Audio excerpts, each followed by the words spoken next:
welcome to my brand new podcast, Prout Of Context. Now, previously I was on Phluid FM on a weekly show where I play some music, we have a bit of banter, a bit of chat.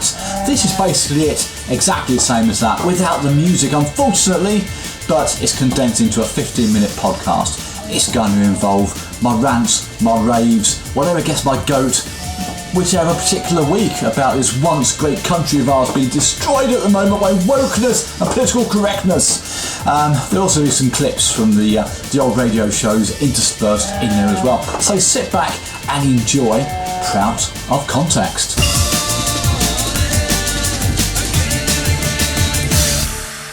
Well, I don't know how the penguin got up there in the first place. I think it's a Humboldt, not an emperor. Mummils! Now, with the summer on the roads down this neck of the woods, you get the tourists. Now, I don't mind the tourists so much because also they do bring some much needed money down to the poorest county in the country. However, what I do object to, and they're all year round, they're worse in fact in the summer, are the mummils. And I've got to say, it is all men. I don't see hardly any women, ladies on bicycles. Of course, the mummil, the middle-aged man in lycra.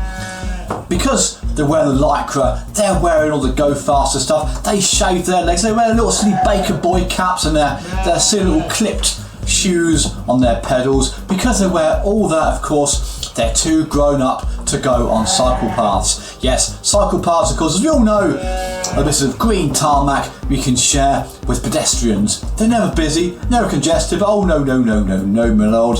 The mummils, they do indeed like to go on the road. Now, I'm not one to knock anyone's hobbies, activities or pastimes, unless of course they're illegal or you're a BBC presenter. However, with the mummils, it seems their predilection to wearing skin-tight lycra and wearing silly little shoes and riding push bikes trumps everyone else's enjoyment of the road. I'll tell you for why. They'll put down these little narrow lanes we live down here, 10, 20 miles an hour. On their own, they're bad enough. In a pack, they're even worse. You can't get past them. Even one, they'll keep out the side of the road because, of course, they're full of potholes and drain covers and manholes. Not you can call them manholes anymore, but get on to that a bit later on. And yeah, they're so beloved is their bike. They won't pull over if you're behind them. You make you wait, don't they? Basically, and like I say, if there's a group of them, it's like the Tour de France pack. It really is. They're in sort of bunch of six, normally riding tour press. You've got no chance of getting past them. And then they look behind them, oh, wave you on, they can't see, it's a blind bend. It's a trap, people, to make you have a head-on collision with a car or a tractor coming towards you. That is my take on the mummils in this neck of the wood. Watch out for them, the middle-aged men in lycra.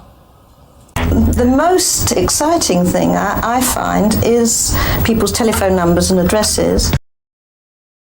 Oh, I like this one. He'll come back another time. So you go somewhere, and either your parents are too cheap to take you in there, or you've been a brat all day, and so we'll come back another time when it's closed, probably. I tell you, this is coming into my childhood here. You know, I don't think this show is suitable for children. Now, I made mention maybe a few clicks ago about the word manhole. Of course, you can't use the word manhole anymore because it introduces sex. Oh, dearie me. And of course, men and women are different. It introduces that into the narrative, of course. So there would be a manhole would now be an egress point, let's say. There's an egress point in the pavement that needs fixing. Not a manhole. No, because a manhole alludes to dirty, naughty things, doesn't it really?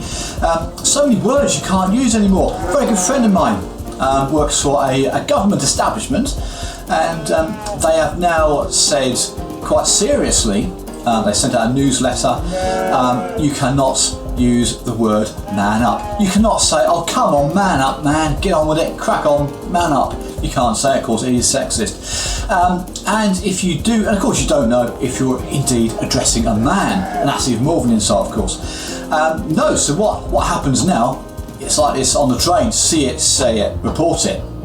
So if somebody has the tenacity to say to you in your workplace, man up, you've got to report them for using that sort of language. And if you don't, you then get reported for not reporting it, because you are then condoning said behaviour of saying to someone to man up. This very same person, this very same friend of mine, goes to quite a few conferences.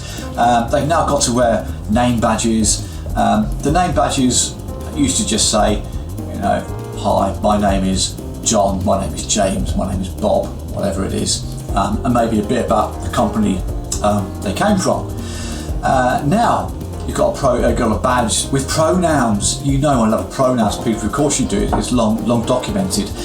Yeah, basically you have now got a badge saying, hi, my name is John, my pronouns are he and him. And of course with women, hi, my name's Jane, my pronouns are she and her. She and her are the pronouns, of course, there. But you can, because you've got these people that are slightly differently wired to other people, these neurally divergent people. Now, neurodivergency is a catchphrase. If you've got a little slight tism going on upstairs, that is the diversity you can fall under.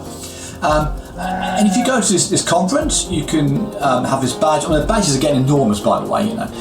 It's going to be, my name is John, he, him, I do not want to talk to you. It's applicable. So if you want to talk to somebody, why the heck go to a conference in the first place? But you have this badge that says, hi, my name is John, he, him, please do not talk to me. Please do not engage in conversation or banter with me. And of course, no banter has been banned, of course, as well. You can't speak to anybody in the workplace lest you are accused of sexually harassing them, demeaning them, being sexist, being ageist, being racist, basically any ist or ism that you can fall under. And on the same token as this poor chap who works quite high up in a government establishment, they've now, furthermore to this letter about manning up, and this is an example of manning up, they sent a letter out to say, if you wake up in the morning and you don't feel like working, hey, don't come in. Come in when it suits you. Come in when you feel like it. Heaven forbid we actually oppress you by making you work for your money. So yeah, if you wake up Monday morning, oh fuck this for a laugh, I'm not going to work, fine, don't go in. That is your choice not to go in. They can't have you for it. What a load of old Billy. Grocer told me what he did with bread. What did he do with bread? A friend of mine always believed you should fight fire with fire. He was sacked from the fire brigade though. Toilet roll ads. Back in the day we had the Andrex dog. Not sure what a puppy running off with a toilet roll had to do with it, but there you go. But no, now we have people who are too scared to poo at work adverts. There's this Asian lady, she's farting like a good one in the office, and then suddenly she marches down the office corridor, proud as punch, with a loo roll in hand and a big book, determined to make a big stink in the office toilet. Speaking of the dodgy afraid to poo at work TV ads for toilet roll, there's a one in this really dodgy bloke with massive sideburns. He's got a suit, he's got very pointy shoes on. He goes to the cubicle, he does his business, then performs a really funny, quite dodgy, cringeworthy dance in the toilet. I'll tell you what, if you went into that toilet to go for a wee and there's this guy shuffling across the floor doing this dance, you'd run the other way, wouldn't you, really? Seriously. And I really don't believe that these women of a certain age who suffer from bladder weakness discuss it with each other so frequently. Oh, I'm going to the yoga. Oh, I can't do yoga. My fanny leaks. Well, here's some fanny leak pads. And it's like great big nappies, big wads of like insulation.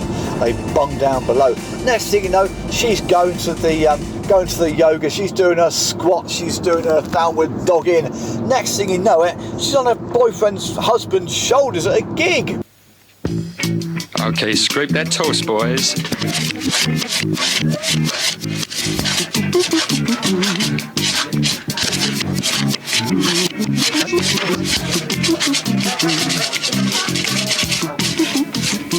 Stop playing with that radio of yours. I'm trying to get to sleep.